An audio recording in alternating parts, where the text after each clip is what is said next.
أعوذ بالله من الشيطان الرجيم بسم الله الرحمن الرحيم. السلام عليكم ورحمة الله وبركاته.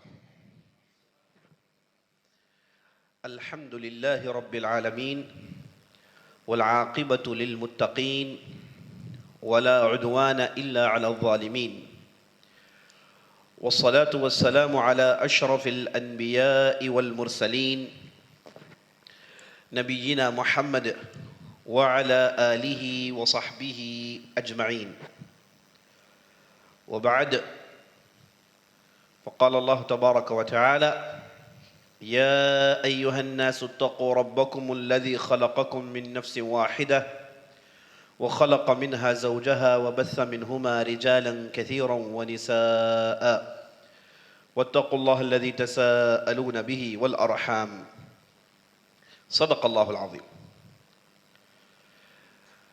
تمام قسم کی تعریفیں و بڑائی و بزرگی اللہ رب العالمین کے لیے ہے، جو ہمارا حقیقی مالک ہے، حقیقی خالق ہے، حقیقی مدبر ہے۔ لاکھوں کروڑوں درود و سلام ہو محمد رسول اللہ صلی اللہ علیہ وسلم پر، جنہیں اللہ تعالیٰ نے سارے کائنات کے لیے رحمت بنا کر مبعوث کیا۔ میں اللہ رب العزت کی بارگاہ میں دعا کرتا ہوں کہ اللہ تعالیٰ جس طرح ہمیں ان مبارک چہروں کے ساتھ اس مبارک مقام پر ایک مبارک موضوع کے ساتھ جمع کیا ہے، اسی طرح ہمیں جنت الفردوس میں جمع کریں۔ اور میں اللہ سے دعا کرتا ہوں کہ اللہ تعالیٰ رمضان کی ہماری عبادتوں کو قبول فرمائے، ہمارے ذکر و اذکار کو قبول فرمائے، ہماری تلاوت کلام پاک کو قبول فرمائے، آمین یا رب العالمین۔ جیسا کہ آپ حضرات جانتے ہیں، ہم پچھلے چند دنوں سے قیامت کی چھوٹی نشانیوں پر گفتگو کرتے ہوئے چلے آ رہے ہیں، اور حسب وعدہ کل کی مجلس میں جو ہوئی تھی کہ آج ہم گفتگو کریں گے یہ جو یورپینز ہیں جنہیں روم کہا جاتا ہے، ان سے مسلمانوں کی جو لڑائی ہوگی قیامت سے پہلے پہلے، اس کی تفصیل آپ کے سامنے آج لانی ہے۔ ہم نے سرسری طور پر دیکھ لیا، آج میں آپ کے سامنے ساری تفصیل رکھنے والا ہوں۔ اس تعلق سے سب سے پہلے آپ اس حدیث کو سن لیجئے، جس میں ایک صحابی ارشاد فرماتے ہیں کہ لا تقوم الساعة والروم اکثر الناس۔ تو وہاں پر ایک صحابی بیٹھے تھے جن کا نام عمرو بن عاص، انہوں نے کہا ابصر ما تقول، تم جو بول رہے ہو سوچ سمجھ کے بولو، کیونکہ اس جملے کا معنی یہ تھا کہ قیامت اس وقت تک قائم نہیں ہوگی جب تک کہ رومیوں کی تعداد سب سے زیادہ نہ ہو جائے۔ تو عمرو بن عاص نے کہا کہ بھائی دیکھ کر کہو کیا بول رہے ہو، کیا یہ بات صحیح ہے؟ تو صحابی نے جواب میں کہا کہ یہ فقط صحیح نہیں بلکہ نبی صلی اللہ علیہ وسلم نے رومیوں کی تعریف بھی کی ہے۔ آپ صلی اللہ علیہ وسلم نے اہل روم کی تعریف بھی کی ہے، جنہیں بنو اسحاق کے نام سے بعض احادیث میں یاد کیا گیا، اور نبی صلی اللہ علیہ وسلم نے ان کی تعریف میں کہا وَلَئِن كَانَ فِيهِمْ أَرْبَعُ خِصَالٍ، ان کے پاس 4 بڑی اچھی اچھی صفتیں ہیں۔ دیکھیں نبی صلی اللہ علیہ وسلم کے پاس کتنا انصاف، تھے تو آپ عربی، اور اس زمانے میں رومی پورے عیسائی تھے، لیکن اس کے باوجود اس قوم کی جہاں کفر میں ہونے کی برائیاں ہیں، شرک میں ہونے کی برائیاں ہیں، عیسائیت کی گمراہیوں میں بھٹکنے کی غلطیاں ہیں، لیکن اس کے باوجود نبی صلی اللہ علیہ وسلم نے کہا کہ رومیوں کے پاس 4 خوبیاں ہیں۔ یعنی اسے یہ بات معلوم ہوئی کہ آپ اپنے دشمن سے بھی سیکھتے ہیں۔ اگر کسی بھی قوم کے اندر خوبیاں ہو تو ان خوبیوں کو اختیار کرتے ہیں، چاہے کسی بھی قسم سے، کسی بھی قوم سے ان کا تعلق ہو، کسی بھی زبان بولنے والے ہوں، اگر ان کے پاس کوئی خوبیاں ہیں تو انہیں لے کر اپنی زندگی میں اپنانے میں کوئی حرج نہیں۔ یہاں دیکھیے نبی صلی اللہ علیہ وسلم کہتے ہیں کہ رومیوں کے پاس 4 اچھے خصال ہیں۔ کہا فَإِنَّهُمْ أَحْلَمُ النَّاسِ عِنْدَ الْفِتْنَةِ، کہا کہ سب سے پہلی خوبی ان کی یہ ہے کہ جب فتنہ ان کے درمیان برپا ہو جاتا ہے، کنفیوژنس ان کے اندر زیادہ ہو جاتی ہے، تو یہ قوم پوری بردباری سے کام لیتی ہے۔ بردباری سے مطلب جلد بازی نہیں کرتی، اور فتنوں کے گہرائی کو پہنچ کر اسے ختم کرنے کی کوشش کرتی ہے۔ یہ ایسی خوبی ہے جو ہم جب فتنے برپا ہوئے تو اس وقت بعض عربی قبائل کے پاس بھی ہم نے نہیں دیکھا، بلکہ جب فتنے برپا ہوئے تو لوگوں کے پیر اکھڑ گئے اور سب ادھر ادھر تتر بتر ہو گئے، اختلافات کے پہاڑ کھڑے ہو گئے۔ لیکن نبی صلی اللہ علیہ وسلم نے کہا کہ رومیوں کے پاس یہ خوبی ہے، ان سے سیکھنے والی چیز یہ ہے کہ اگر فتنے ان کے ہاں برپا ہو، کنفیوژن زیادہ ہو، تو یہ لوگ ایسے ہیں، ان کے بڑے ایسے ہیں کہ بڑے سوچ سمجھ کے ساتھ، پوری بردباری کے ساتھ، پورے حلم و تحلم کے ساتھ اس مسئلے کے گہرائی تک پہنچتے ہیں، پھر اس کا حل تلاش کرتے ہیں۔ پھر کہا یہ ہوگی پہلی خصلت، پھر کہا دوسری خصلت یہ ہے اسرعہم بعد المصیبہ۔ اگر اس قوم میں تباہی برپا ہو گئی، ہلاکت برپا ہو گئی، ان میں مصیبت آ گئی، تو یہ ایسی قوم ہے کہ مصیبت کے بعد بڑی تیزی سے کم بیک کرتی ہے، بڑی تیزی سے اٹھ کے کھڑے ہو جاتی ہے۔ ورنہ عام طور پر یہ ہوتا ہے کہ اگر کسی قوم کے اندر اختلافات بڑھ جائے، خون خرابہ بڑھ جائے، تو اس کے بعد قوم کھڑی ہونے کے لیے صدیاں لگ جاتی ہیں، انہیں وہ غلطیوں کو سمجھنے کے لیے، اور جو مار پڑا ہے اس مار سے باہر آنے کے لیے مدت لگ جاتی ہے۔ یہاں پر نبی صلی اللہ علیہ وسلم نے کہا کہ رومیوں کے پاس دوسری خوبی یہ ہے کہ اگر ان کے ہاں مصیبت آ جائے تو فوراً اس کے بعد بڑی تیزی سے کم بیک کرتے ہیں، فوراً اٹھ کے کھڑے ہو جاتے ہیں۔ یہ بہت بڑی خوبی ہے جو کہ ہم بعض عربی قبائل کے پاس بھی نہیں دیکھتے۔ اس کے بعد کہا وَأَوْشَكُهُمْ كَرَّةٌ بَعْدَ فَرَّةٍ، کہا کہ یہ لوگ اگر لڑائی میں گر جائیں، اگر میدان میں ان کے پیر اکھڑ جائیں تو بڑی تیزی سے پھر جمع ہو جاتے ہیں، بڑی تیزی سے پھر جمع ہوتے ہیں، اور لڑائی کے میدان میں بڑی تیزی سے لڑائی لڑتے ہیں، پورا زور لگا کے لڑتے ہیں۔ یہ ان کی تیسری خوبی۔ پھر چوتھی خوبی میں کہا وَخَيْرُهُمْ لِمِسْكِينٍ وَضَعِيفٍ وَيَتِيمٍ، یہ لوگ ان کے معاشرے میں جو مسکین ہوتا ہے، فقیر ہوتا ہے، اور جو یتیم ہوتا ہے، اور جو کمزور ہوتا ہے، مسکین، یتیم، کمزور، ان تینوں کا بڑا خیال رکھتے ہیں، ان تینوں کا بڑا خیال رکھتے ہیں۔ مسکین کو بے یار مددگار نہیں چھوڑتے، یتیم پر یہ سر پہ ہاتھ پھیرتے ہیں، ساتھ کھڑے ہوتے ہیں، کمزور کو تقویت دیتے ہیں۔ پھر نبی صلی اللہ علیہ وسلم نے کہا وَأَمْنَعُهُمْ مِنْ ظُلْمِ الْمُلُوكِ، بہت اہم بات کہا کہ ان کی آخری خصلت یہ ہے کہ یہ ان کے بادشاہوں کے ظلموں کو زیادہ جھیلتے نہیں ہیں، ان کے بڑوں کے ظلموں کو زیادہ جھیلتے نہیں ہیں، بلکہ ظلم اگر حد سے زیادہ بڑھ جائے تو یہ کھڑے ہو جاتے ہیں اور بادشاہوں اور اس ذمہ داروں کے ظلم کو روکتے ہیں۔ تو نبی صلی اللہ علیہ وسلم نے اس حدیث میں رومیوں کی پانچ خوبیاں بتائی، تو اس سے معلوم ہوا کہ نبی صلی اللہ علیہ وسلم نے ہمیں یہ تعلیم دی کہ اگرچہ کہ آپ مسلمان ہیں، آپ کے پاس پوری تعلیمات ہیں، اگر آپ نے کسی قوم کے پاس کچھ خیر دیکھا، کچھ فائنڈنگز دیکھے، کچھ ڈسکوریز دیکھے جس سے انسانیت کو فائدہ ہو، تو اسے اختیار کرنے میں کوئی حرج نہیں، بلکہ اسے اختیار کرنا چاہیے۔ تو بات آگے بڑھائیے، تو چلیے اب دیکھتے ہیں کہ یہ روم کے ساتھ جو لڑائی ہوگی اس کی تفصیل نبی صلی اللہ علیہ وسلم نے کیسے بتائی۔ نبی صلی اللہ علیہ وسلم کے ایک صحابی ہیں جن کا نام عبداللہ بن مسعود رضی اللہ عنہ، یہ کوفہ میں رہتے تھے۔ ان کے بارے میں آتا ہے کہ ایک مرتبہ سو رہے تھے تو ان کا کوئی غلام بڑی تیزی سے دوڑ کر آیا، آ کر کہا کہ آج بڑی لال آندھی چل رہی ہے، بڑی لال آندھی چل رہی ہے، طوفان چل رہا ہے، مجھے تو ایسا لگتا ہے کہ کہیں قیامت نہ جائے۔ تو عبداللہ بن مسعود نیند سے بیدار ہوتے ہیں اور کہتے ہیں کہ نہیں، قیامت اس وقت قائم نہیں ہوگی جب تک میراث نہیں بانٹی جاتی، اور مال غنیمت حاصل کرنے کی خوشی نہیں ہوتی۔ عبداللہ بن مسعود نے کہا کہ قیامت اس وقت تک قائم نہیں ہوگی جب تک میراث نہیں بانٹی جائے گی۔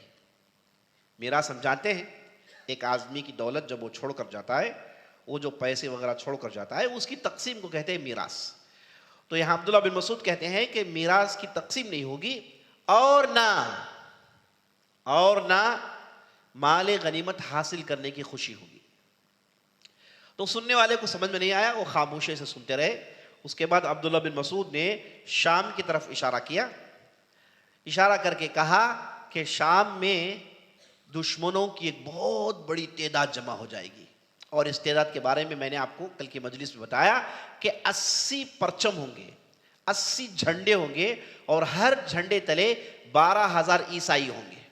تو 80 انٹو 12,000 آپ ڈال لیجیے، اتنی بڑی تعداد میں یہ شام کے سرزمین میں جمع ہوں گے۔ اور بعض روایتوں میں نام کے ساتھ بتایا گیا ہے کہ دمشق کے قریب ایک گاؤں ہے جس کا نام دابق ہے، اس گاؤں کے قریب یہ دشمن اتنی بڑی تعداد کے ساتھ جمع ہو جائیں گے، اور یہ مسلمانوں کے مقابلے کے لیے تیار ہو جائیں گے، اور مسلمانوں کو بتایا جائے گا کہ یہ دشمن اتنی بڑی تعداد میں شام کے اندر گھس آئے ہیں۔ تو جیسے یہ کہنا تھا تو مدینے سے ایک مضبوط لشکر نکلے گا مسلمانوں کا، مدینے سے مسلمانوں کا ایک مضبوط لشکر نکلے گا جس میں مسلمان بڑی تعداد میں ہوں گے۔ اب ان کی کتنی تعداد ہے یہ بتایا نہیں گیا، کافی بڑی تعداد میں مسلمان ہوں گے۔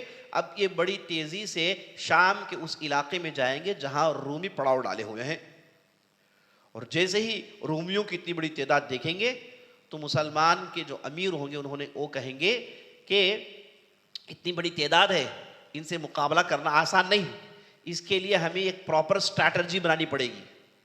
ایسا بالکل نہیں ہو سکتا کہ ہم ان کے سامنے آمنے سامنے ہو کر لڑیں، بہت بڑی تعداد ہے، ہمیں چیونٹیوں کی طرح رون دیں گے، تو ایسی صورت میں کریں کیا؟ تو اس وقت کے امیر یہ رائے دیں گے کہ مسلمان پہلے ایک ایک ٹولی کی شکل میں جائے، ایک ایک ٹروپ کے، ایک ایک گروپ کی شکل میں جائے۔ یہ کہنا تھا تو مسلمانوں میں سے ایک ایسی ٹولی تیار کی جائے گی جو سب اپنے ماتھے میں موت کی پٹی باندھ دیں گے، سب اپنے ماتھے میں موت کی پٹی باندھ دیں گے۔ یہ اس زمانے میں اشارہ ہوتا ہے جب آدمی پٹی باندھتا ہے لڑائی کے میدان میں ماتھے میں، تو اشارہ یہ ہوتا ہے کہ میں مرتے دم تک لڑوں گا، میں مرتے دم تک لڑوں گا، جب تک میرا کام نہیں ہو جاتا اس پٹی کو نہیں کھولوں گا۔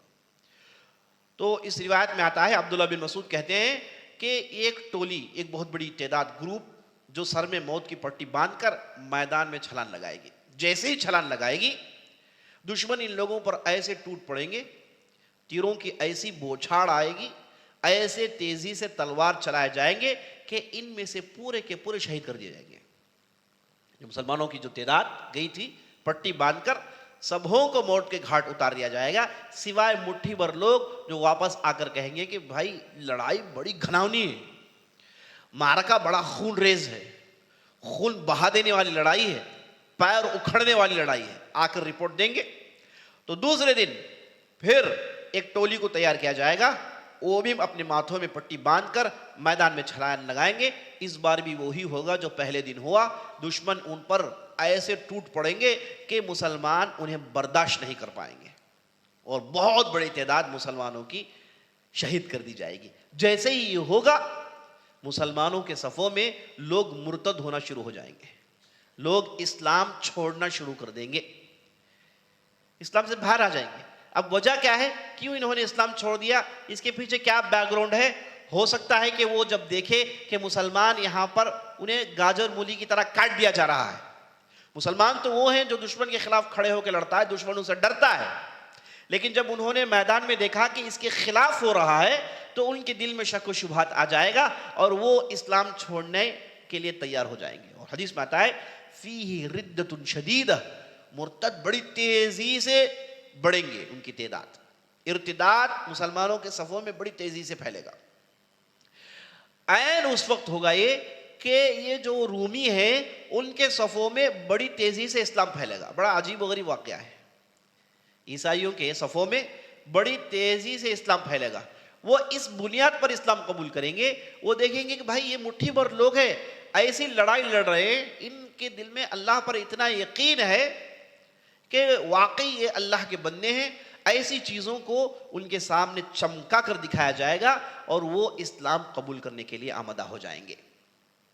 اور دوسرے دن پوروں کو شہید کر دیا جائے گا، اور تیسرے دن پھر میدان میں اتریں گے، موت کی پٹی باندھ کر میدان میں اتریں گے اور گھناؤنی لڑائی ہوگی. اس بار بھی مسلمانوں میں سے کوئی بچے گا نہیں، سب کو مار دیا جائے گا.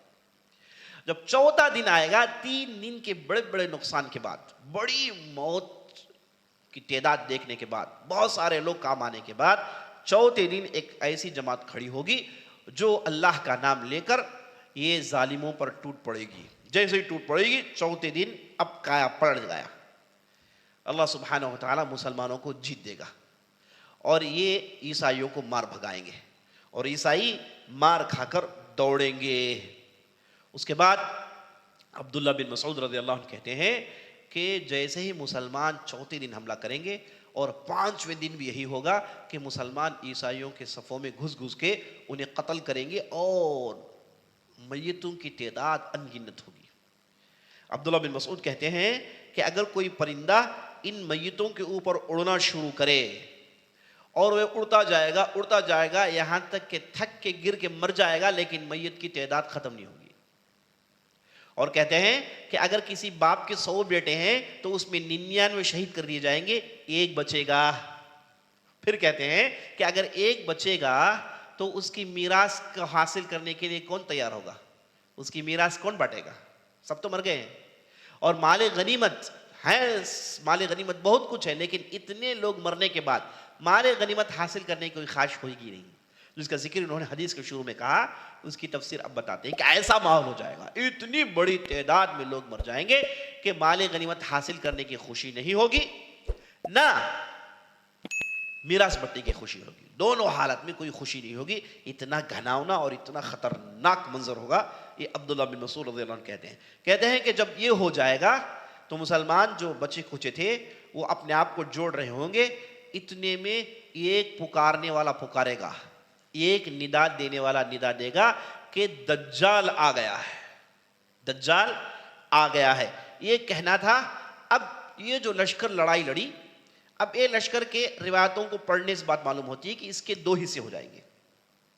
یہ جو آرمی تھی اس کے 2 حصے ہو جائیں گے. ایک حصہ اب جیسے ہی دجال کی بات سنا، یہ حصہ تیزی سے دوڑ کر دمشق پہنچے گا، اور ایک حصہ اس مجاہدین کا یہ سیدھے مدینہ پہنچیں گے. یہ سیدھے مدینہ پہنچیں گے، نہیں، یہ سیدھے جو قسطنطنیہ پہنچیں گے. معاف کرنا، پہلے یہ گروپ جو شام کے اندر ڈیپ ولیج میں لڑائی ہوئی، وہاں سے لوگ تیزی سے دمشق پہنچیں گے ایک گروپ، اور ایک گروپ بڑی تیزی سے قسطنطنیہ پہنچے گی، کانسٹانٹینوپل پہنچے گی. اس کی تفصیل آپ کے سامنے آ رہی ہے. تو نبی صلی اللہ علیہ وسلم کہتے ہیں جیسے ہی یہ پکار ہوگی کہ دجال آ گیا، تو مسلمانوں کے جو اس وقت کے امیر ہوں گے، جو مہدی علیہ السلام ہوں گے، وہ مسلمانوں میں سے ایک زبردست 10 کی تعداد کا انتخاب کریں گے. نبی صلی اللہ علیہ وسلم کہتے ہیں کہ یہ اس وقت کے سب سے زیادہ اللہ کے لیے لڑنے والے اور سب سے زیادہ اللہ کے قریب سپہ سالار ہوں گے، اللہ کے قریب شہباز ہوں گے، مایہ ناز لڑنے والے ہوں گے، جو ان کی تعداد 10 کی ہوگی، جس کا انتخاب ہوگا اور انہیں دجال کی طرف دوڑایا جائے گا. نبی صلی اللہ علیہ وسلم کہتے ہیں واللہ میں وہ 10 افراد کے نام جانتا ہوں، ان کے والد کا نام جانتا ہوں، ہے نا، ان کے باپوں کا نام جانتا ہوں اور ان کے خاندانوں کا نام جانتا ہوں، گویا کہ میں اب انہیں دیکھ رہا ہوں. یہاں پر عزیز ساتھیوں یہ حدیث بڑی لمبی حدیث جو ہے ختم ہوتی ہے. یہ روایت مسلم کے اندر موجود ہے. تو اس سے معلوم ہوا کہ مسلمان جو روم کے ساتھ ان کی لڑائی ہوگی، بہت بڑی جیت اللہ انہیں عطا کرے گا. نقصان اٹھانے کے بعد مسلمانوں کے ساتھ ایسا ہی ہوتا ہے، ایسا نہیں، کبھی بھی ایسا نہیں ہوا کہ مسلمانوں کو لڑائی بڑی آسانی سے ہو جائے، ہے نا. کوئی یہ نہ سوچے کہ بھائی اللہ پر ایمان رکھنے والے ہیں، اللہ کے رسول پر ایمان رکھنے والے ہیں، تو پھر ہمیں لڑائیوں میں کیوں ہمیں نقصان ہوتا ہے، ہمیں تو جیت ہی ہونی چاہیے. اللہ نے ایسے نہیں بتایا. اللہ نے قرآن میں ارشاد فرمایا فَيَقْتُلُونَ وَيُقْتَلُونَ، اللہ کے راہ میں جو لڑتے ہیں وہ شہید بھی ہوتے ہیں اور دوسروں کو قتل بھی کرتے ہیں. اور اللہ کے ہاں قانون ہے کہ ایسے ایمان والوں کو شہادت کا مرتبہ عطا کرے. اگر وہ شہید نہیں کیے جائیں گے تو انہیں شہادت کا مرتبہ کیسے ملے گا؟ تو یہ مرتبہ تو ملنا ہے. تو اس لیے مسلمانوں کے صفوں میں نقصان کا ہونا ظاہری بات ہے اور لازمی بات ہے. اور جو لوگ مومن ہوتے ہیں, جو ایمان جانتے ہیں, تاریخ جانتے ہیں, انہیں معلوم ہوتا ہے کہ ایسے ہوتا ہے.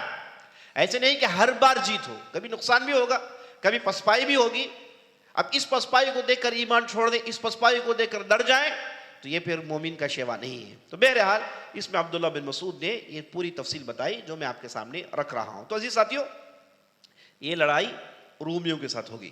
اب اسی لشکر کے تعلق سے نبی صلی اللہ علیہ وسلم ایک دوسری جگہ ارشاد فرماتے ہیں کہ جب مدینے سے لشکر آئے گا اس بڑے لشکر کے مقابلے میں, تو یہ لوگ مدینے سے آئیں گے.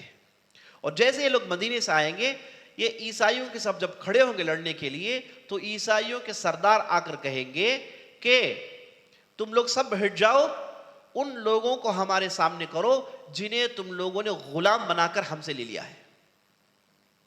عیسائی کیا کہیں گے, رومی کیا کہیں گے, مسلمانوں کو دیکھ کر کہیں گے کہ تم لوگ ہم سے مقابلہ مت کریے, ہمارے ساتھ مقابلہ کرنے کے لیے ان لوگوں کو بھیجیے جنہیں تم نے ہم میں سے اٹھا کر غلام بنا لیا. یعنی وہ لوگ جو عیسائیوں کے صفوں سے مسلمانوں کے پاس آ گئے, جن لوگوں نے اسلام قبول کر لیا, یہ لوگ ان سے لڑنا چاہتے ہیں. آگے چھوڑ دو, ہم اور وہ لڑ لیں گے. کیونکہ یہ جب اسلام قبول کریں گے اتنے جوش و خروش میں ہوں گے کہ اللہ اکبر, دشمن ان کے اس جوش و خروش سے گھبرا جائے گا. اور آج ہم دنیا میں دیکھتے ہیں جو لوگ اسلام قبول کرتے ہیں ان کا جوش و خروش کچھ اور ہی ہوتا ہے بے نسبت ان کے جو خاندانی مسلمان ہیں, پیدائشی مسلمان ہیں, ان کا خون تو کبھی گرم ہوتا ہی نہیں. لیکن یہ لوگ جو اسلام قبول کرتے ہیں یہ سب سے زیادہ لوگوں کو اسلام میں لاتے ہیں, سب سے زیادہ یہ قربانی دیتے ہیں. آج بھی ہم دیکھتے ہیں کتنے ایسے گھروں کو میں نے دیکھا ہے کہ اسلام قبول کرنے کے بعد گھروں سے انہیں بھگا دیا گیا. اسلام قبول کرنے کے بعد بہت بڑا مالدار تھا, اس کے والد نے اسے خاندان سے دربدر کر دیا اور دولت سے باہر نکال دیا. غریبی, پسماندگی زندگی گزار رہے ہیں. تو ان کے اندر جو جذبہ ہوتا ہے عزیز ساتھیوں بہت زیادہ ہوتا ہے. تو یہاں پر بھی وہی مرحلہ دیکھنے کو ملے گا کہ یہ کہیں گے کہ بھائی چلو ان غلاموں کو سامنے کرو جنہیں تم لوگوں نے ہمارے صفوں سے اٹھا لیا. تو اس وقت مسلمان سردار کہیں گے یہ ہرگز نہیں ہو سکتا, وہ ہمارے بھائی ہیں, ہم ہمارے بھائیوں کو تمہارے حوالے ہرگز نہیں کر سکتے. تو یہ جو حدیث میں ایکسٹرا جملہ آیا ہے, اس سے بات واضح ہو گئی کہ عیسائیوں کے صفوں میں سے جو لوگ مسلمان ہو کر آئیں گے ان کی کچھ کم تعداد نہیں ہوگی, اور یہ لوگ مسلمانوں کے ساتھ مل کے لڑ رہے ہوں گے.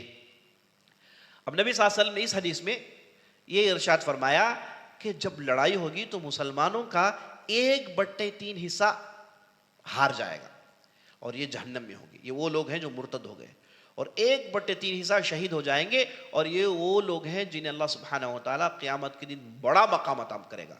اور 1/3 حصہ جو زندہ رہے گا یہ وہ لوگ ہیں جو آگے بڑھ کے قسطنطنیہ فتح کریں گے, آگے بڑھ کے قسطنطنیہ فتح کریں گے. تو عزیز ساتھیوں اس سے بات معلوم ہوئی. اور اس کے بعد اس حدیث میں بات آئی ہے کہ جب مسلمان رومیوں کو ختم کر کے جب انہیں یہ بات بتائی جائے گی کہ دجال آ گیا ہے, تو یہ بڑی تیزی سے شام کی طرف آگے بڑھیں گے اور بیت المقدس کی طرف آگے بڑھیں گے اس ظالم دجال کا مقابلہ کرنے کے لیے.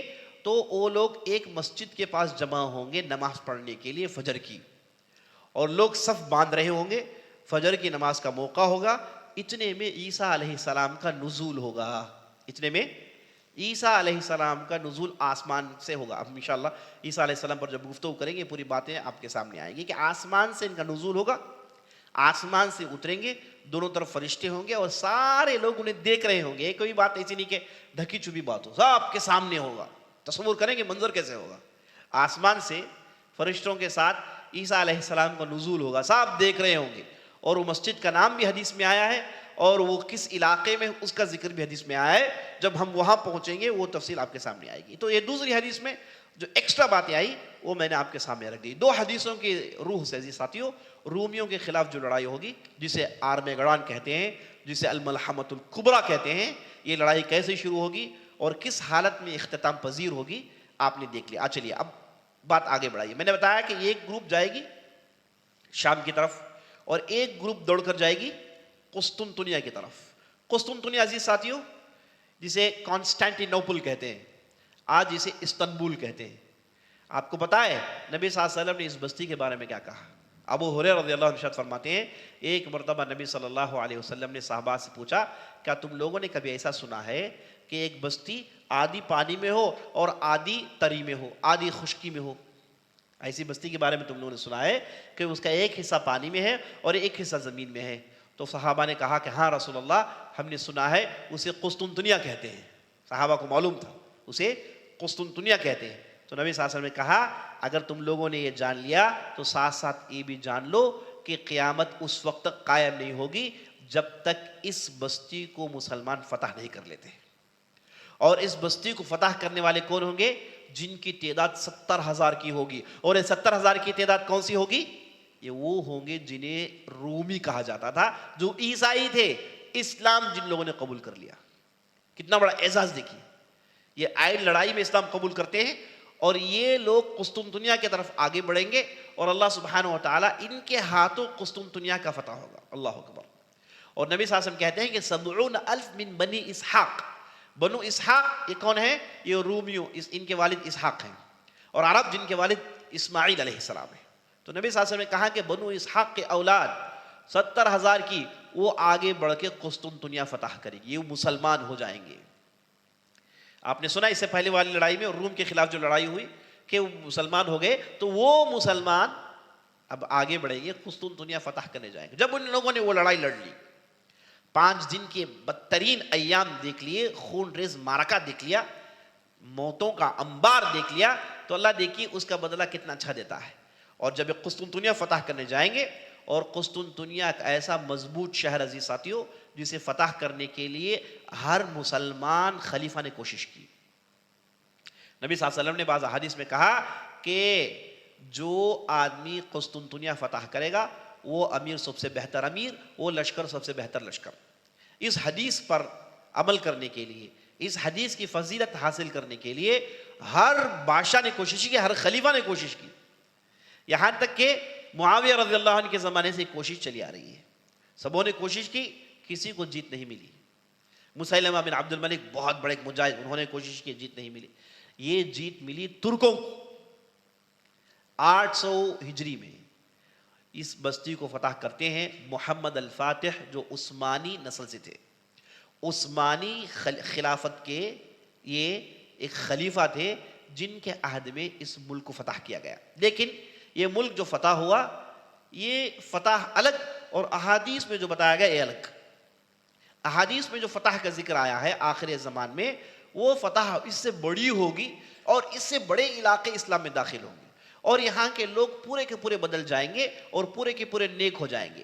لیکن محمد الفاتح کے زمانے میں جو فتح ہوا، کانسٹانٹینوبل جو فتح ہوا، وہ اس انداز کا نہیں جس کا ذکر حدیث میں موجود ہے۔ اور محمد الفاتح نے کیسے اس کے لیے اسے فتح کی، اور نبی صلی اللہ علیہ وسلم نے کہا کہ جو آدمی اس ملک کو فتح کرے گا اس کا نام میرے نام جیسے ہوگا۔ ایک روایت میں اس کا نام نبی کا نام ہوگا۔ تو اتفاقاً ان کا نام بھی محمد تھا، تو انہوں نے ایڑی چوٹی کا زور لگایا۔ کہتے ہیں کہ 40 سال تیاری کی۔ کتنے سال؟ رومیوں سے لڑائی لڑنے کے لیے 40 سال کی ان کی تیاری تھی۔ اور معرکے لڑائی کے موقع پر ایک پتھر کہاں رہے گا اس کے بارے میں پورا ان کے پاس ڈیٹیلز تھا۔ انہوں نے جو لشکر لے کر جو میدان میں اتارے، لاکھوں کی لشکر تھی، جتنے بھی مسلمان تھے سب کو لگا دیا، اور وہ بھی جتنے بھی تھے انہوں نے سب کو لگا دیا۔ خطرناک لڑائی ہوئی، اور اس لڑائی میں مسلمانوں نے پہلی مرتبہ عجیب و غریب انوینشنز کی۔ جیسے کہ میں نے آپ کو بتایا کہ ایک حصہ بستی کا پانی میں ہے، یعنی پانی سے مراد جزیرے ہیں، آئی لینڈز ہیں۔ تو کشتیاں جو ہوتی ہیں، اب یہ ایک پانی سے دوسرے پانی کی طرف جانا ہے تو بیچ میں مٹی ہے، اس طرف جا نہیں سکتے۔ اب وہاں پر دشمن آ رہے ہیں، اسے کیسے مقابلہ کریں؟ تو اس لڑائی میں محمد الفاتح نے ایسا پروگرام بنایا کہ انہوں نے زمین میں کشتیوں کو چلایا۔ اس طرف پانی میں کشتیاں ہیں، اس طرف زمین ہے، اور دشمن اس پانی میں کھڑا ہوا ہے۔ دشمن یہ انتظار میں ہے کہ مسلمانوں کا لشکر گھوم کر آئے گا اور جہاں پہنچے گا ہم اس کا مقابلہ کریں گے۔ تو وہ ایک جگہ رک کر مسلمانوں کے آنے کا انتظار کر رہا تھا۔ سمجھے بات آپ؟ تو یہ جب انتظار کر رہا تھا، اس نے پوری طاقت ایک جگہ جھونک دی، کہا کہ یہاں سے آئیں گے، یہیں کا راستہ ہے۔ تو یہاں پر پوری کی پوری طاقت عیسائیوں نے جھونک دی. اب مسلمانوں کو معلوم ہو گیا کہ ان کی پوری طاقت ایک جگہ جھونکی ہوئی ہے, دوسری جگہوں پر طاقت کم ہے. تو کیا کیا ان لوگوں نے اس طرف سے کشتیوں کو زمین میں چلا کر اس طرف پانی میں اتار دیا. اب زمین میں کشتیاں کیسے چلے ان لوگوں نے؟ تو اس وقت کے جو امیر تھے انہوں نے کہا کہ بھائی یہ کام کرنا ہے ورنہ اسے جیت نہیں سکتے. تو کیا کیا ان لوگوں نے؟ یہ بڑے بڑے تختوں کو لائے, بڑے بڑے درختوں کو کاٹ کے بڑے بڑے تختوں کو لائے, اور ان تختوں پر تیل ڈال کے اتنا سموتھ کر دیا کہ کشتیوں کو اس میں رکھنے کے بعد کشتیاں سلپ ہوتی چلی گئی. اور پورے بڑے بڑے تختوں کو انہوں نے بچھا دیا اور کشتیوں کو پیچھے سے ڈھکیلا, اور کشتیاں پھسلتی ہوئی اس تیل میں اس طرف پانی میں اتر گئی. اور جب دشمن دیکھتا ہے کہ اس کا دشمن یعنی مسلمان سامنے سے نہیں آ رہے, اچانک دیکھ رہا ہے کہ پیچھے ہزاروں کی کشتیاں پیچھے کھڑی ہوئی ہیں, تو آنن فانن مسلمانوں نے انہیں مار گرایا, اور اس کے بعد یہ بستی فتح ہوئی 40 سال کے محنت کے بعد. اور چونکہ قسطنطنیہ کا جو قلعہ تھا بہت بڑا تھا, عام آدمی چڑھ نہیں سکتے تھے, بہت بڑا قلعہ تھا. تو اس پہ چڑھنے کے لیے ان لوگوں نے, مسلمانوں نے ایسے ٹاورز کو ایجاد کیا جسے کشتیوں میں لگ کر لائے. ٹاورز بنائے جو اس دیوار کی سائز کے ہیں, اور اس ٹاورز کو انہوں نے کشتیوں میں رکھا, ڈسمینٹل کیا, کشتیوں میں رکھا. کشتیوں کو اس طرف اتارنے کے بعد اس ٹاورز کو انہوں نے بنا, ہزاروں کے تھے. اور جب یہ ٹاورز بن رہے تھے تو دشمن وہاں سے بارود کے ہانڈیوں میں بارود پھینک رہے تھے, کئی مسلمان جل گئے. لیکن انہوں نے اتنی تیزی سے ٹاورز کو بنا اور یہ ٹاورز لے کر گئے قلعے کے دروازے کے پاس بالکل رکھ دیا, اور اس میں چڑھ کے اندر چھلانگ لگا دیا. جیسے اندر چھلانگ لگانا تھا اندر سے بڑی آسانی سے فتح ہو گیا. اب یہ لڑائی کئی سال چلی, لڑائی 1 مہینے 2 مہینے نہیں, کئی سال تک یہ لڑائی چلتی رہی, ہزاروں کی تعداد میں لوگ مرتے رہے. لیکن اس کے باوجود قسطنطنیہ کی یہ فتح جو 800 ہجری میں ہوئی, یہ وہ فتح نہیں جس کا ذکر نبی صلی اللہ علیہ وسلم حدیث میں کہتے ہیں. اور حدیث میں نبی صلی اللہ علیہ وسلم نے کیا کہا, ابھی آپ نے سنا کہ 70,000 کی تعداد بنو اسحاق کی, رومیوں کی, جو مسلمان ہو گئے ہوں گے وہ قسطنطنیہ کی طرف آگے بڑھیں گے. نبی صلی اللہ علیہ وسلم کہتے ہیں کہ قسطنطنیہ کو اس بار فتح کریں گے, نہ کوئی خون بہایا جائے گا, نہ کسی کا سر گرایا جائے گا, نہ کوئی تلوار چلائی جائے گی, نہ کوئی تیر اڑایا جائے گا. مسلمان جیسے ہی قسطنطنیہ کے استنبول کے اس جگہ پہنچیں گے تو سب مل کے لا الہ الا اللہ اللہ اکبر کہیں گے. نبی صلی اللہ علیہ وسلم کہتے ہیں جیسے ہے یہ مومنین لا الہ الا اللہ اللہ اکبر کہیں گے تو اس شہر کا جو مضبوط قلعہ ہوگا اس کے دائیں طرف کا حصہ گر جائے گا. پھر یہ لوگ لا الہ الا اللہ اللہ اکبر کا نعرہ بلند کریں گے تو بائیں طرف کا ایک حصہ گر جائے گا, اور تیسری مرتبہ لا الہ الا اللہ اللہ اکبر کہیں گے تو سامنے کا حصہ گر جائے گا, اور اس کے بعد مسلمان بڑی آسانی سے اس بستی میں داخل ہو جائیں گے, کوئی لڑا نہیں, بغیر لڑائی کے اتنا بڑا ملک فتح ہو جائے گا. یہ اس لیے کیونکہ اللہ نے ان لوگوں کو اس سے پہلے آزما لیا, اور رومیوں کی پوری طاقت وہاں پر صرف ہو گئی, اور قسطنطنیہ میں پہنچ کے یہاں کے ان علاقوں کی حفاظت کرنے کے لیے ان کے پاس طاقت نہیں تھی, تو یہاں پر قسطنطنیہ میں لڑنے والا کوئی ہے ہی نہیں, جتنے بھی تھے پورے وہاں کام آ گئے, دمشق کے میدان میں سب کام آ گئے. اور قسطنطنیہ میں پہنچ کے عیسائی قسطنطنیہ کی حفاظت کرنے کے لیے ان کے پاس کوئی لشکر نہیں ہوگی, اور مسلمان خاص طور پر ان کے یہاں سے جو مسلمان ہوئے وہ لوگ اس ملک کو فتح کریں گے, جو کہ ایک بہت بڑی بات ہوگی. نبی صلی اللہ علیہ وسلم اسی حدیث میں کہتے ہیں کہ جب یہ لوگ فتح کر لیں گے, بستی فتح کر لیں گے, تو انہیں یہ خبر سنائی جائے گی کہ دجال آ گیا ہے, اب اس کے مقابلے کے لیے تیار ہو جاؤ. دجال آ گیا ہے, اب اس کے مقابلے کے لیے تیار ہو جاؤ. تو یہاں کی جو لشکر ہے قسطنطنیہ کی, اب وہ بھی لشکر نکلے گی. اب شام سے جو لشکر آئی تھی وہ بھی لشکر نکلے گی. اب یہ سب جا کر پہنچیں گے کہاں؟ بیت المقدس میں, جہاں دجال کی آمد ہو گئی ہوگی, دجال آ گیا ہوگا.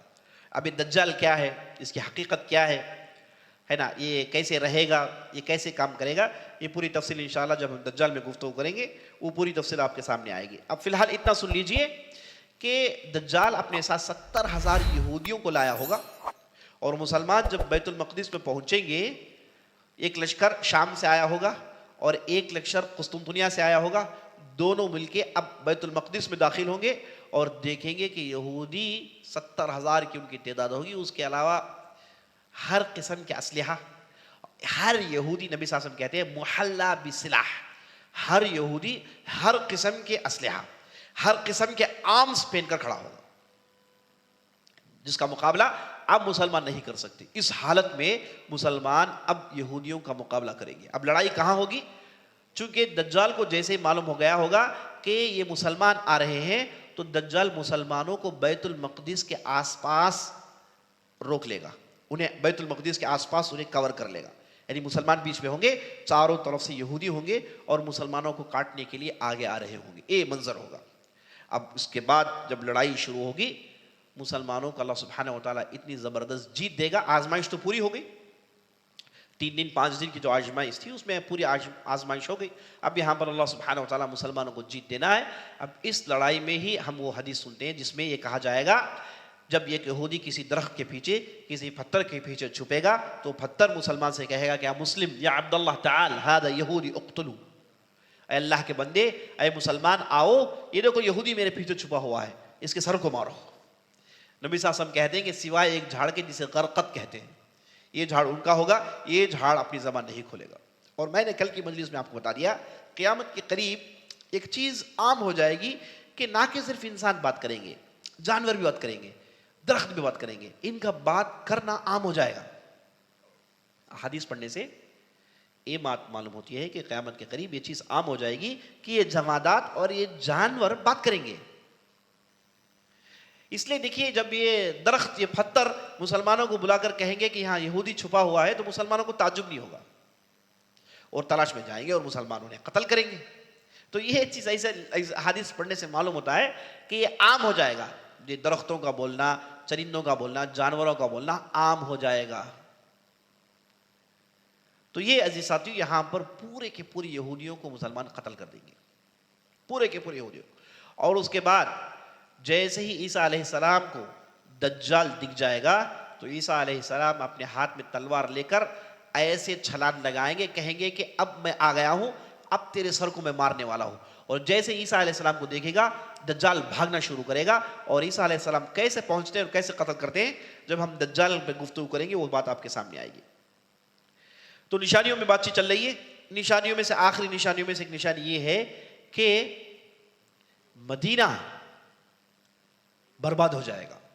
نبی صلی اللہ علیہ وسلم حدیث میں ارشاد فرماتے ہیں قیامت آنے سے پہلے یہ جو مدینہ ہے یہ برباد ہو جائے گا. ایسے لگتا ہے کہ دجال آنے کے بعد پھر عیسیٰ علیہ السلام آئیں گے اور عیسیٰ علیہ السلام آنے کے بعد بڑا پرامن کا زمانہ ہوگا, بہتات کا زمانہ ہوگا, برکتوں کا زمانہ ہوگا. ایک لمبی مدت عیسیٰ علیہ السلام رہیں گے اور اس کے بعد وہ وفات پا جائیں گے اور انہیں مدینہ میں دفن کر دیا جائے گا. اور جیسے انہیں مدینہ میں دفن کر دیا جائے گا اس کے بعد مدینہ برباد ہو جائے گا. اور مدینہ کی بربادی کی جو احادیث میں باتیں آئی ہیں نا, رونگٹے کھڑا کر دینے والی باتیں ہیں, بڑا تعجب ہے. نبی صلی اللہ علیہ وسلم کہتے ہیں کہ ایک زمانہ ایسا آئے گا کہ مسجد نبوی کے ستونوں میں جانور پیشاب کریں گے. مسجد نبوی کے ستونوں میں کتے اور بھیڑیے پیشاب کریں گے, کوئی انہیں روکنے والا نہیں ہوگا, کوئی انہیں روکنے والا نہیں ہوگا. ایک ایسا زمانہ آئے گا جب پورے مدینے میں کوئی انسان نہیں رہے گا, صرف جانور ہوں گے, العوافی, صرف جانور ہوں گے, جیسے بھیڑیا ہو گیا, کتا ہو گیا, سانپ ہو گیا, ایسے جانور مدینے میں بس جائیں گے. یہ نبی صلی اللہ علیہ وسلم نے کہا. اور ایک حدیث میں آپ صلی اللہ علیہ وسلم نے کہا کہ بعض لوگ آئیں گے, مدینے سے گزریں گے اور مدینے کو دیکھ کر کہیں گے کہ ایک زمانے یہاں پر لوگ رہتے تھے.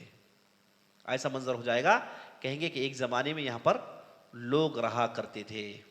اور ایک حدیث میں نبی صلی اللہ علیہ وسلم نے کہا کہ مدینے میں جو رہتا ہے وہ ایمان والا ہی رہتا ہے, مدینے کی اذیتوں کو جو جھیلتا ہے وہ ایمان والا ہی جھیلتا ہے, مدینے کی پریشانیوں کو جھیلنے والا ایمان والا ہی ہوتا ہے. اور نبی صلی اللہ علیہ وسلم نے کہا جو لوگ مدینے کی پریشانیوں کو جھیلتے ہیں, المدینۃ خیر لہم لو کانوا یعلمون, مدینہ ان کے لیے ہمیشہ بہتر ہے اگر وہ جان لیں. لیکن یہ بات صحیح ہے, لیکن قیامت کے قریب عیسیٰ علیہ السلام وغیرہ جانے کے بعد مدینے کی جو بربادی ہو جائے گی جس کے بارے میں آپ سن رہے ہیں, اور یہاں تک نبی صلی اللہ علیہ وسلم کہہ دیا. کہتے ہیں کہ بعض قبیلے والے, مزینہ ایک قبیلہ ہے, کہتے ہیں کہ ایک قبیلے والے, ایک قبیلے کے 2 افراد آئیں گے, ان کے ساتھ ان کے مویشی جانور ہوں گے, وہ لے کر اس بستی میں داخل ہوں گے اور بستی میں داخل ہو کے دور سے دیکھیں گے کہ یہاں پر بستی ہوا کرتی تھی اور تعجب سے کہیں گے کہ مدینہ کا یہ حشر ہو گیا. جب یہ لوگ کہہ رہے ہوں گے اللہ سبحانہ و تعالیٰ ان دونوں کو موت دے دے گا. یہ دونوں گریں گے, یہ دونوں وفات پا جائیں گے. یہ وہ زمانہ ہوگا جب ایک ٹھنڈی ہوا چلے گی. یہ وہ زمانہ ہوگا جب ایک ٹھنڈی ہوا چلے گی. نبی صلی اللہ علیہ وسلم کہتے ہیں یمن سے ایک ٹھنڈی ہوا چلے گی جو صرف مومنوں کو مارے گی. موت کسے دے گی؟ صرف مومنوں کو موت دے گی, کسی اور کو نہیں.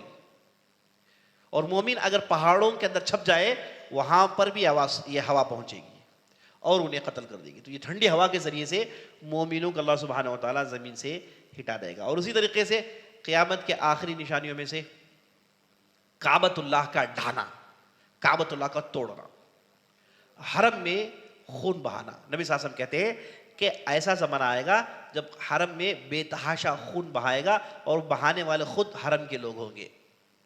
نبی صلی اللہ علیہ وسلم کہتے ہیں گویا کہ میں دیکھ رہا ہوں حبشہ سے ایک آدمی آئے گا جس کا نام ذو سویقتین ہوگا, جس کے سر میں بال نہیں ہوں گے, جس کے پیر ٹھیک نہیں ہوں گے.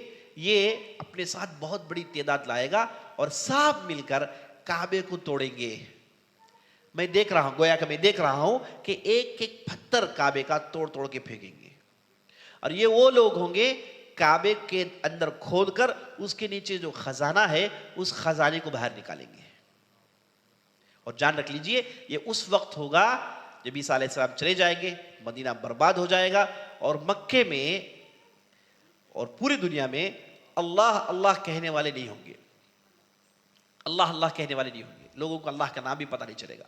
تو اس زمانے میں یہ واقعہ پیش آئے گا کہ یہ آ کر کعبے کے پتھر کو توڑے گا اور اس انداز سے کعبے کو کمپلیٹلی ڈھا دیا جائے گا. سوال یہ پیدا ہوتا ہے کہ اللہ تعالیٰ نے قرآن میں کہا کہ حرمن آمنن, یہ جو مکہ ہے, یہ جو کعبہ ہے, یہ بڑا ہی پر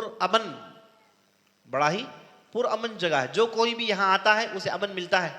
تو پھر یہ حدیث میں جو باتیں بتائی گئی یہ کیا باتیں ہیں؟ تو ہم کو جان لینا چاہیے قیامت کے قریب جو بھی چیزیں ہوں گی وہ ان چیزوں سے ایکسپشن ہوں گی. جہاں مدینے کی آبادی کی بات ہوئی, مکے کی آبادی کی بات ہوئی, حرم کی آبادی کی بات ہوئی, یہ سب صحیح ہے, لیکن جیسے قیامت کے قریب آئے گا یہ چیزیں لا محالہ ہونے والی ہیں, ان چیزوں سے بچاؤ نہیں. تو میں نے آپ کے سامنے یہ نشانیاں رکھ دی جو ابھی تک نہیں آئی. یہ سب نشانیاں, چاہے وہ روم کی لڑائی ہو, چاہے وہ قسطنطنیہ کا فتح کرنا ہو, چاہے وہ یہودیوں کی لڑائی ہو, یا پھر مدینے کا برباد ہونا ہو, ہے نا, اور یہ ہوا کا چلنا اور بیت اللہ کا ڈھانا, کعبۃ اللہ کا ڈھانا, یہ سب عزیز ساتھیوں ایسی نشانیاں ہیں جو اب تک نہیں آئی ہیں. تو یہاں پر ہماری گفتگو چھوٹی نشانیوں کو لے کر ختم ہوتی ہے. میں نے چھوٹی نشانیاں جیسے میں نے آپ کو بتایا 100 سے زیادہ ہیں. احادیث میں نبی صلی اللہ علیہ وسلم نے 100 سے زیادہ نشانیوں کا ذکر کیا ہے. میں نے ان نشانیوں کو چنا جو واقعی اہم ہیں, جنہیں آپ کو جاننا ضروری ہے. ان نشانیوں کو میں نے آپ کے سامنے رکھا. انشاءاللہ کل کی مجلس سے ہم قیامت کی بڑی نشانیوں پر گفتگو کریں گے. اور قیامت کی بڑی نشانیاں ہیں نا, کل ملا کے 10 ہیں. اور نبی صلی اللہ علیہ وسلم نے کہا کہ اگر اس میں سے ایک بھی نشانی آ گئی, باقی نشانیاں بڑی تیزی سے آنا شروع ہو جائیں گی. جیسے آپ کے پاس ایک ہار ہے, وہ ہار کو آپ نے توڑا تو اسے ایک کنکری گری, تو اس کے بعد دوسرے کنکریاں پائے در پہ گرنا شروع ہو جاتی ہیں. تو بالکل اس طریقے سے جیسے ہی ایک نشانی بڑی آ گئی تو اس کے بعد پائے در پہ پوری نشانیاں آنا شروع ہو جائیں گی, پوری نشانیاں آنا شروع ہو جائیں گی. تو اس میں سب سے پہلی نشانی جو بڑی نشانیوں میں ہے وہ مہدی علیہ السلام کا آنا. اب مہدی علیہ السلام کون ہے, یہ کیسے آئیں گے, انہیں سارے مسلمان کیسے خلیفہ مان لیں گے, یہ کیسے مکہ پہنچیں گے, کیسے ان کے ہاتھ میں بیٹھ ہوگی, انشاءاللہ پوری تفصیل اب میں شروع کروں گا تو وقت ساتھ نہیں دے گا. تو میں انشاءاللہ یہ ساری باتیں کل کی مجلس لے کر رکھتا ہوں. انشاءاللہ کل کی مجلس میں مہدی علیہ السلام سے گفتگو شروع کریں گے اور اس کے بعد بات ہم آگے بڑھائیں گے. ایک ایک نشانیاں دیکھتے جائیں گے. بہت ساری باتیں یہاں جو بڑی نشانی کی میں نے نہیں لائی, وہاں پر انشاءاللہ میں آپ کے سامنے لانے کی کوشش کروں گا. اور میں اللہ سے دعا کرتا ہوں ہم نے جو بھی کہا, جو بھی سنا ہے, اس کے مطابق عمل کرنے کی توفیق بخشے. موضوع کے متعلق اگر آپ کے پاس کوئی سوال ہے تو کریے گا انشاءاللہ.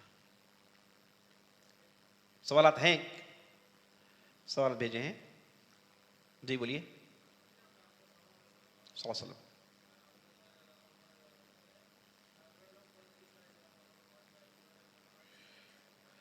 سوال کر رہے ہیں کہ نبی صلی اللہ علیہ وسلم جہاں مدفون ہیں وہاں ان کے بغل میں ابوبکر صدیق اور عمر دونوں کی قبر ہے۔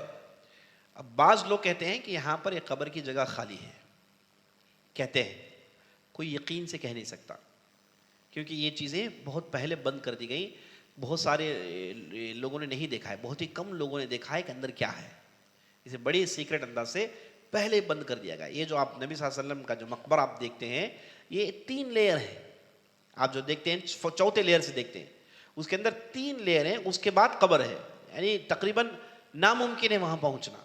تو اس لیے جو بھی لوگوں نے دیکھا ہے وہ تیسرے لیئر کے باہر سے دیکھا ہے، اندر تو لوگوں نے کبھی دیکھا نہیں، تو اس لیے ہم یقین کے طور پر نہیں کہہ سکتے کہ اندر جگہ ہے کہ نہیں ہے۔ اور بعض روایتوں میں آتا ہے جو کہ غیر معتبر ہیں کہ یہاں پر عیسیٰ علیہ السلام کو دفن کیا جائے گا، یہاں پر مہدی علیہ السلام کو دفن کیا جائے گا، اللہ ہی بہتر جانتا ہے، اللہ ہی بہتر جانتا ہے۔ تو چلیے آن لائن سوالات لیتے ہیں۔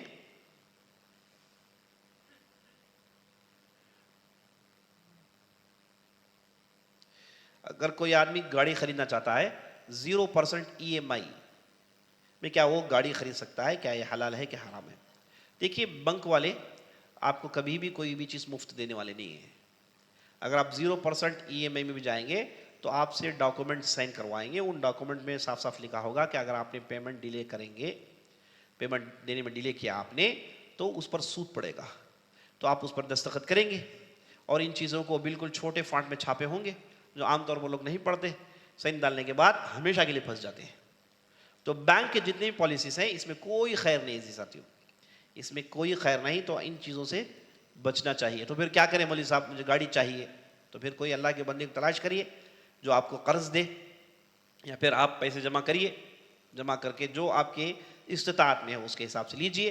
بینکوں کے چکر میں پڑیے مت، بینکوں کے چکر میں آپ پڑیں گے تو اللہ حفاظت فرمائے اس سے نکلنا بہت مشکل ہے، میں نے لوگوں کو برباد ہوتے ہوئے دیکھا ہے۔ سوال کر رہے ہیں کہ بعض لوگ ہیں نا یہ چاند کے معاملے میں سعودی عرب کو فالو کرتے ہیں، بعض لوگ لوکل فالو کرتے ہیں۔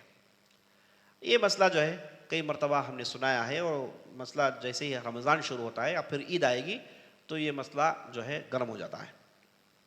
مجھے اس مسئلے کے جواب دینے میں کوئی اعراض نہیں، بلکہ مجھے اعتراض ان لوگوں پر ہے جو صرف اس مسئلے کے لیے بیدار ہو جاتے ہیں، سال بھر خاموش رہتے ہیں، ہے نا، سال بھر انہیں کوئی ایکٹیویٹیز نہیں ہے، آپ نے وہ کہیں پر بھی دیکھیں گے نہیں۔ آپ جیسے ہی عید کے چاند دکھ گئی یہ مسائل کا انبار شروع، سعودی کو فالو کریں یا لوکل فالو کریں، یہ قائد صاحب کو مانے یا نہیں مانے۔ بھائی آپ اتنے دن کہاں تھے؟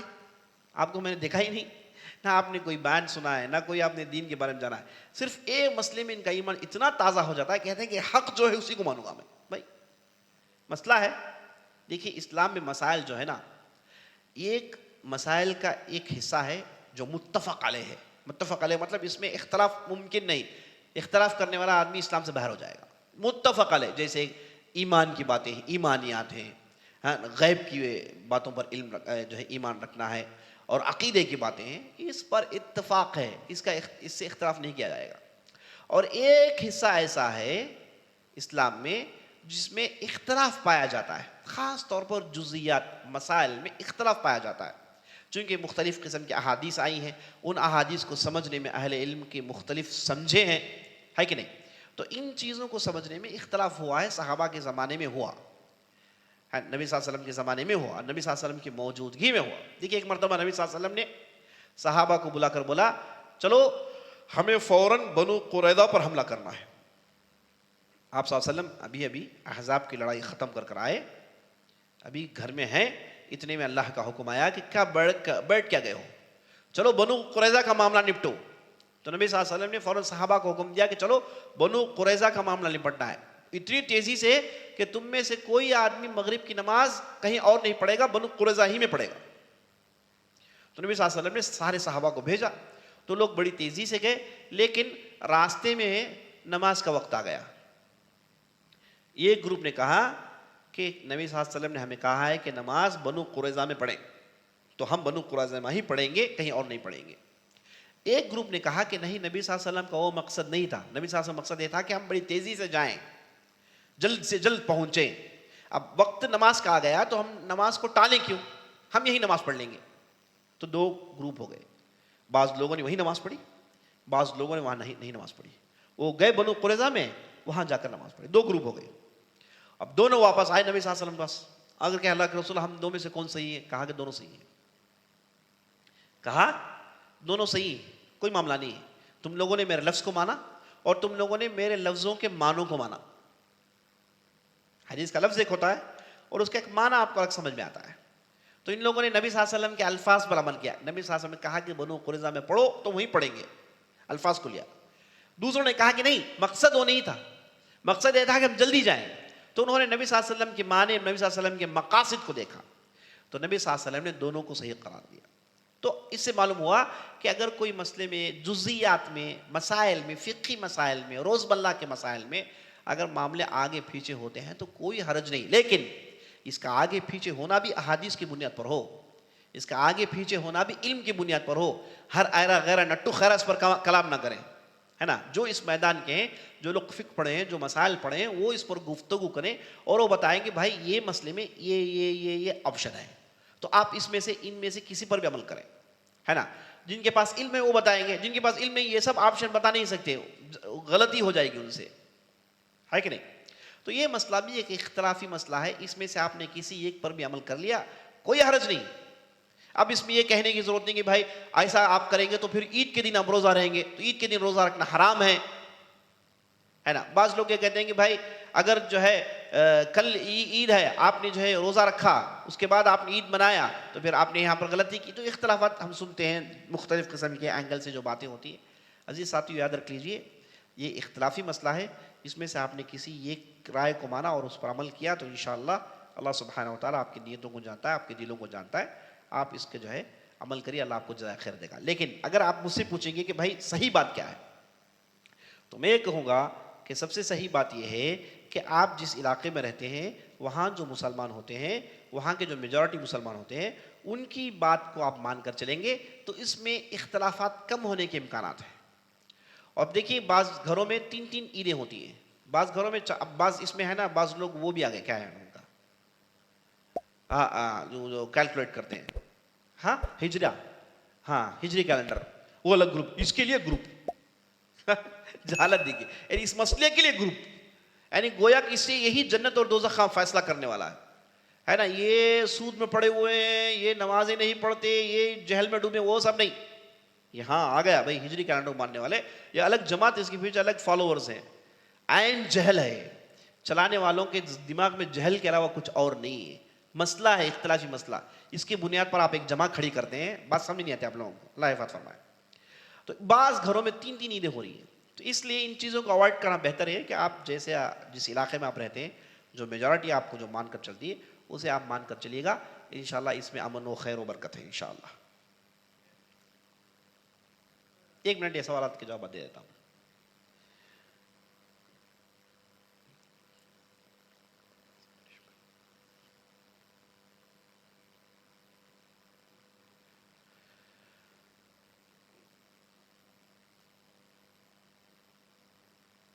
ایک سوال پوچھا جا رہا ہے کہ میں جتنا بھی ذکر و اذکار کروں میں سیٹسفائیڈ نہیں ہوتا. کہ اللہ نے قرآن میں ارشاد فرمایا الا بذکر اللہ تطمئن القلوب، آدمی اللہ کے ذکر کرنے سے اس کے دل کو اطمینان پہنچتا ہے. تو پھر اگر آپ کو اطمینان نہیں پہنچتا ہے تو آپ کہیں ذکر و اذکار میں غلطی کر رہے ہیں، ذکر و اذکار کو ٹھیک سے نہیں پڑھ رہے ہیں، ہے نا، یا پھر آپ اسے ٹھیک سے یاد نہیں کیے ہوئے ہیں، یا پھر آپ کی جو ہے پورے کانسنٹریشن کے ساتھ نہیں ہے، یا پھر آپ کو کوئی دوسری قسم کی جو ہے سائیکالوجیکل ایشو ہے نا، جسے آپ کو ٹریٹمنٹ لینے کی آپ کی ضرورت ہے. تو دوسرے کئی ایک اینگلز ہو سکتے ہیں جس کی وجہ سے آپ کو اس میں سکون نہیں مل رہا ہے. ورنہ اللہ کا قول ہے کہ ذکر و اذکار سے آدمی کو اطمینان ملتا ہے.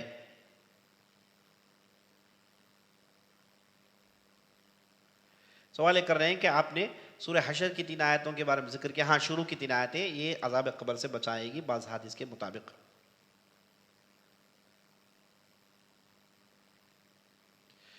سوال کر رہے ہیں کہ نعوذ باللہ کسی نے کسی سے زنا کیا اور نعوذ باللہ بعد میں اسی سے انہوں نے شادی کر لی، کیا یہ شادی صحیح ہے؟ شادی بالکل صحیح ہے، لیکن جو اس سے پہلے جو فعل شنی ہوا ہے، غلط کام ہوا ہے، اس کے لیے تمہیں توبہ کرنا پڑے گا، اللہ کے باہر میں گڑ گڑا کے رونا پڑے گا، چونکہ یہ بہت ہی گھناؤنی غلطی ہے. اللہ سبحانہ و تعالیٰ ہم اور آپ کو ان چیزوں سے محفوظ رکھے.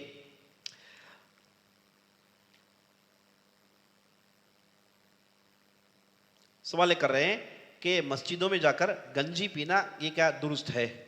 کیونکہ ہے نا گنجی کے لیے بعض لوگ ہے نا حرام پیسے بھی دیتے ہیں، بلیک منی بھی دیتے ہیں، دوسرے قسم پیسے بھی دیتے ہیں.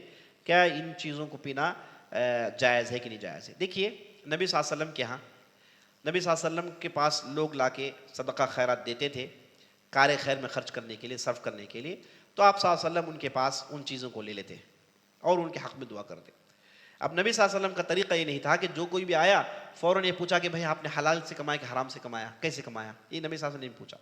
ہاں اگر کوئی آدمی اتنا مشہور ہے کہ اس کا حرام کا کمانا سب جانتے ہیں تو ایسے آدمی سے پیسے لینے سے اعراض کیا گیا ہے.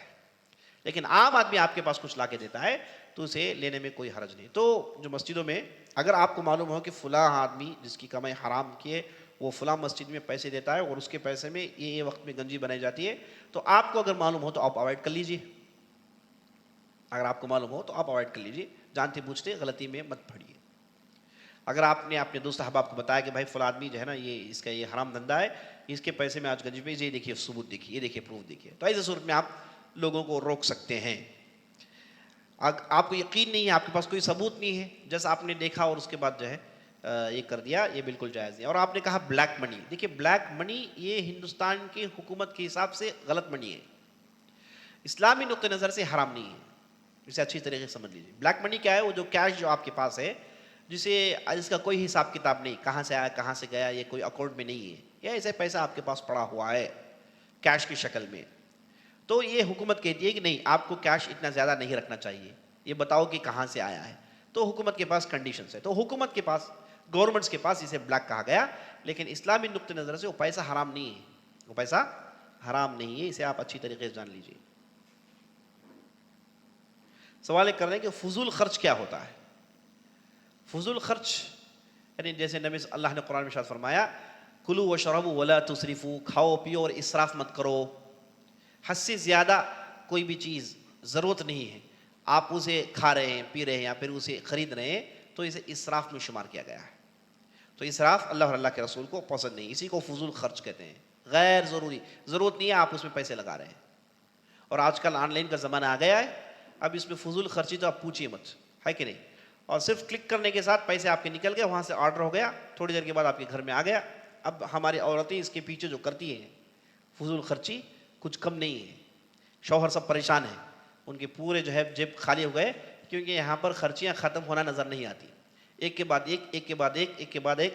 اور اس میں کتنے کھپلے ہوتے ہیں، کتنے ویب سائٹس فیک ہوتے ہیں، اور اس کے بعد ایک چیز کو آپ نے آرڈر کیا، وہ چیز جب پہنچی تو اس کی شکل بدلی ہوئی ہے. ایسے کتنے ہوتے ہیں، اس میں کتنا پیسہ ضائع ہوتا ہے، یہ بھی آپ اپنے کیلکولیشن میں رکھ لیجئے. سوال کر رہے ہیں کہ اگر کوئی آدمی علم حاصل کرنا چاہے تو طریقہ کیا ہے؟ بہت ہی اچھا سوال ہے. علم حاصل کرنے کے لیے سب سے بہتر طریقہ یہ ہے کہ آپ سب سے پہلے قرآن سے شروع کریں، قرآن کی تلاوت ٹھیک سے سیکھیں اور قرآن کو حفظ کرنے کی کوشش کریں. اور اس کے بعد آپ عربی زبان سیکھیں، اور پوری شریعت عربی زبان میں ہے. آپ عربی زبان نہیں جانتے تو شریعت کو آپ سمجھ نہیں سکتے. یہ ٹرانسلیشنز کے ذریعے سے جو بھی سمجھتے ہیں، جو بھی کرتے ہیں، انہی سے فتنہ پھیلتا ہے. جب آپ عربی زبان سیکھ لیتے ہیں تو بہت سارے فتنوں کے دروازے بند ہو جاتے ہیں. تو آپ علم سیکھنا چاہتے ہیں تو جیسے میں نے آپ کو بتایا عربی زبان سے شروع کیجیے، عربی زبان سیکھیے، اور اس کے بعد آپ کسی ایک ایسے استاد کے پاس رہیے جو آپ کے لیے وقت دیتا ہو، آپ پر محنت کرتا ہو. کیونکہ کسی بھی ایک طالب علم کو بنانا ہو تو نہ کہ صرف طالب علم کی محنت بلکہ اس کے ساتھ ساتھ اس کی استاد کی محنت بھی ہونی چاہیے. یہ دونوں مل کے اگر ہو تو ہی ایک آدمی بنتا ہے. تو آپ ایسے ہی کریے، اور علم کی راہ میں چلنا، علم سیکھنا سیدھے جنت کو جانے کا راستہ ہے. نبی صلی اللہ علیہ وسلم ارشاد فرمایا من سلک طریقا یلتمس فیہ علما سہل اللہ لہ بہ طریقا الی الجنہ. جس کسی نے ایک ایسی راہ کو اختیار کیا جس میں وہ علم حاصل کرتا ہے، تو یہ علم حاصل کرنے کی راہ سیدھے سیدھے سیدھے جنت پر ختم ہوتی ہے. اور اللہ کے رسول نے علم سیکھنے والوں کو بہت بہت پسند کیا. دیکھیے اللہ نے قرآن میں ایک جگہ ارشاد فرمایا شہید اللہ انہ لا الہ الا ہو وَأُولُو الْعِلْمِ وَالْمَلَائِكَةُ وَأُولُو الْعِلْمِ قَائِمًا بِالْقِسْطِ. اللہ گواہی دیتا ہے کہ اللہ کے علاوہ کوئی معبود برحق نہیں. یہ گواہی میں شامل ملائکہ ہیں، اور تیسرے نمبر پر شامل ہیں وہ لوگ جنہیں اللہ نے علم دیا ہے. تو اللہ نے اپنی شہادت کے ساتھ ملائکہ کی شہادت کو جوڑی اور ملائکہ کی شہادت کے ساتھ علم والوں کی شہادت کو جوڑی، تو آپ اندازہ لگا سکتے ہیں کہ اللہ کی نظر میں علم والوں کا کتنا بڑا مرتبہ ہے نا۔ اللہ نے قرآن میں ارشاد فرمایا فَاسْأَلُوا أَهْلَ الذِّكْرِ إِن كُنتُمْ لَا تَعْلَمُونَ، اے لوگو جو لوگ علم رکھتے ہیں ان سے پوچھ کر سیکھو۔ قُلْ هَلْ يَسْتَوِي الَّذِينَ يَعْلَمُونَ وَالَّذِينَ لَا يَعْلَمُونَ، جو لوگ جانتے ہیں اور جو لوگ نہیں جانتے، کیا یہ دونوں ایک ہیں؟ اندھا اور دیکھنے والا ایک ہے، گونگا اور بولنے والا ایک ہے، گرمی اور سردی ایک ہے؟ اللہ پوچھتا ہے سوال قرآن کے اندر، بدل بدل کے پوچھتا ہے۔ تو اللہ چاہتا ہے، اللہ کے رسول چاہتے ہیں کہ لوگ علم سیکھیں، دین کے بارے میں جانیں۔ تو یہ جو آپ جو بھی دیکھ رہے ہیں نا، یہ جو مرکز بنایا گیا ہے، مسجد بنائی گئی ہے، اس کے پیچھے کور مقصد یہ ہے کہ ہم لوگوں کو دین کا علم سکھائیں، لوگوں کے اندر دین کا علم پھیلائیں۔ تو میں آپ تمام سے گزارش کرتا ہوں کہ آپ اس معاملے میں ہمارا ساتھ دیں، آپ بھی علم سیکھیں۔ دیکھیے علم سیکھنے کے لیے آپ کو ایسا نہیں کہ آپ کام دھام چھوڑ کے اسی کے لیے رہ جائیں یا پھر کسی مدرسے میں، ایسا نہیں۔ سلف و صالحین میں کتنے لوگوں کو ہم دیکھتے ہیں کہ ان کی تجارت ہوتی تھی لیکن روزانہ ایک وقت مقرر کرتے تھے جس میں وہ آ کے علم سیکھتے تھے، تھوڑی تھوڑی باتیں سیکھتے تھے۔ اس طریقے سے وہ کتنے بڑے بڑے عالم بن گئے۔ دیکھیں عمر بن خطاب اور ان کے ایک انصاری دوست جن کا نام عتبان بن مالک تھا، ان دونوں نے اتفاق کر لیا کہ ایک دن میں بازار جاؤں گا اور ایک دن تم نبی صلی اللہ علیہ وسلم کی مجلس میں بیٹھنا، اور جب ہماری ملاقات ہوگی تم نے جو بھی سیکھا پورا مجھے ٹرانسفر کر دو۔ اس طریقے سے ایک دن میں نبی صلی اللہ علیہ وسلم جاؤں گا اور ایک دن میں بازار جاؤں گا۔ تو وہ اپنی تجارت بھی کرتے تھے، اپنے جو ہے پیسے بھی کماتے تھے اور ساتھ ساتھ علم بھی حاصل کرتے تھے۔ یہ تھے نبی صلی اللہ علیہ وسلم کے صحابہ کا طریقہ۔ تو علم حاصل کرنے کے لیے مدارس میں چلے جانا، 8 سال 10 سال وقت گزارنا، مکہ چلے جانا، مدینہ چلے جانا، یہ سب اچھی بات ہے، لیکن یہ ان لوگوں کے لیے جو واقعی پروفیشنل بننا چاہتے ہیں، بچپن سے اس کے پیچھے پڑے ہوئے ہیں۔ لیکن جو آدمی بزرگ ہو گیا، جس کی ایک عمر ہو گئی ہے، وہ علم سیکھنا چاہتا ہے، تو اسے علم سیکھنا چاہیے، روزانہ ایک وقت نکالنا چاہیے جس میں دین کی باتیں سیکھیں، دین کے معلومات جمع کریں، اور اس سے جو ہے علم عبادت ہے۔ جیسے آپ کو بتایا میں، مستقل علم حاصل کرنا عبادت ہے اور سب سے بہتر عبادت ہے۔ نفل عبادتوں میں سب سے بڑی عبادت علم حاصل کرنا ہے۔ اور میں آپ کو کیا بتاؤں، سوالات ختم ہوتے ہیں، چلیے میں آپ سے 3 سوالات پوچھ لیتا ہوں۔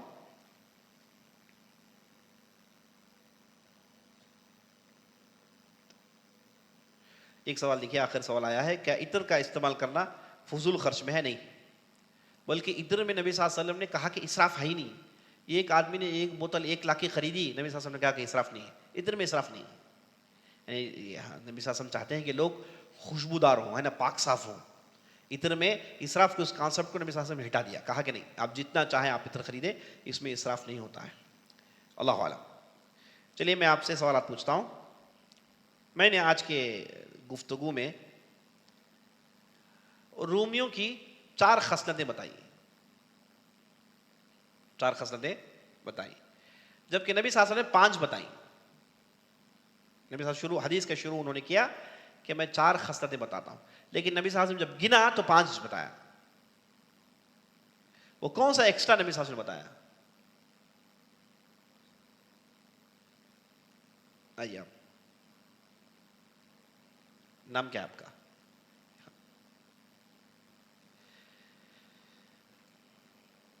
اچھا، رومیوں کی لڑائی کے بارے میں ایک لمبی حدیث میں نے آپ کو سنائی، اس حدیث کے راوی کون ہے؟ آپ بتائیے، آئیے، ماشاءاللہ، نام کیا آپ کا؟ محمد یاسر، روز آئیے انشاءاللہ۔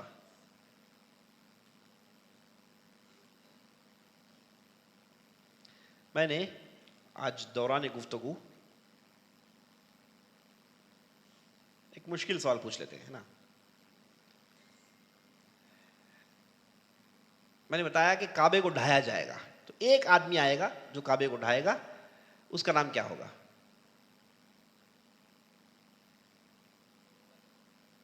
نہیں نہیں، ذو سویقتین، آئیے، اللہ قبول کرے۔ آپ کچھ پوچھنا چاہ رہے تھے کوئی سر؟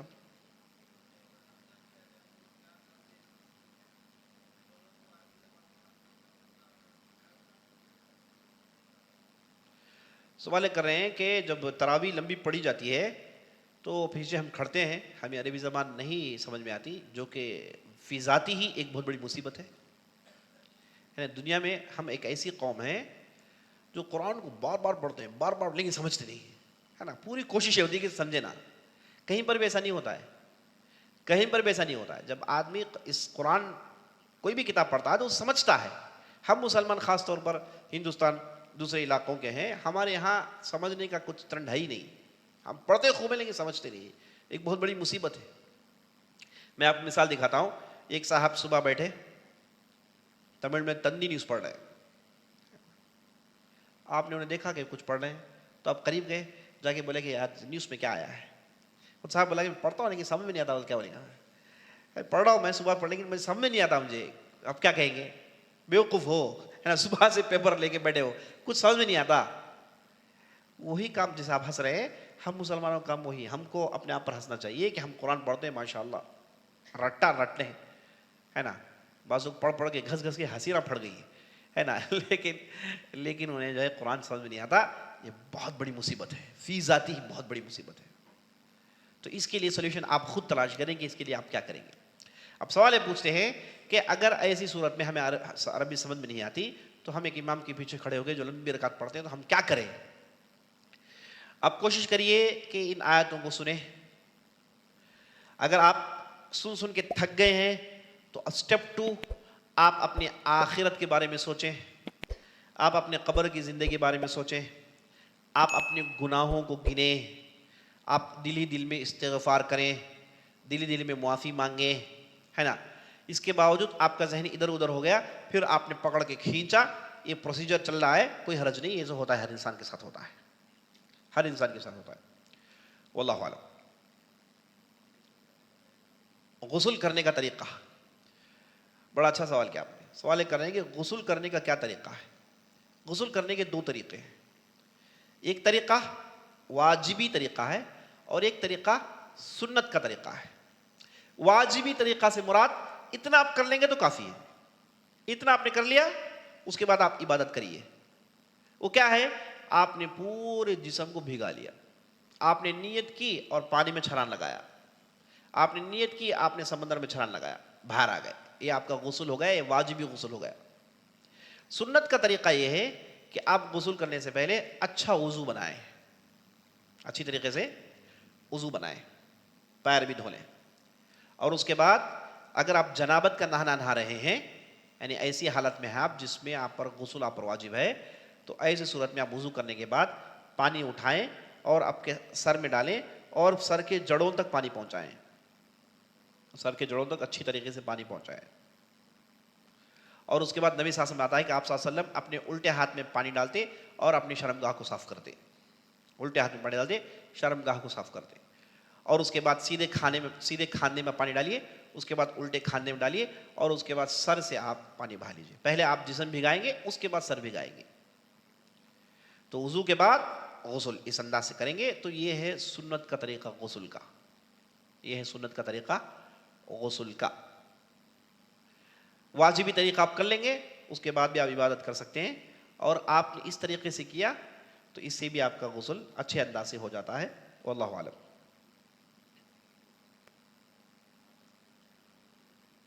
سوال ایک کریں کہ واجبی غسل ہو گیا تو اس کے بعد کیا پھر وضو کرنے کی ضرورت ہے؟ نہیں، ضرورت نہیں ہے۔ آپ نے غسل کر لیا، اس کے بعد آپ کا غسل ٹوٹا نہیں، یعنی ایسا نہیں ہوا جسے وضو ٹوٹ جاتا ہے، ویسے کچھ نہیں ہوا، تو ایسی صورت میں آپ اس کے بعد عبادت کر سکتے ہیں، دوبارہ وضو کرنے کی ضرورت نہیں۔ ھذا باللہ توفیق، وصلی اللہ علی نبینا محمد وعلی آلہ وصحبہ اجمعین۔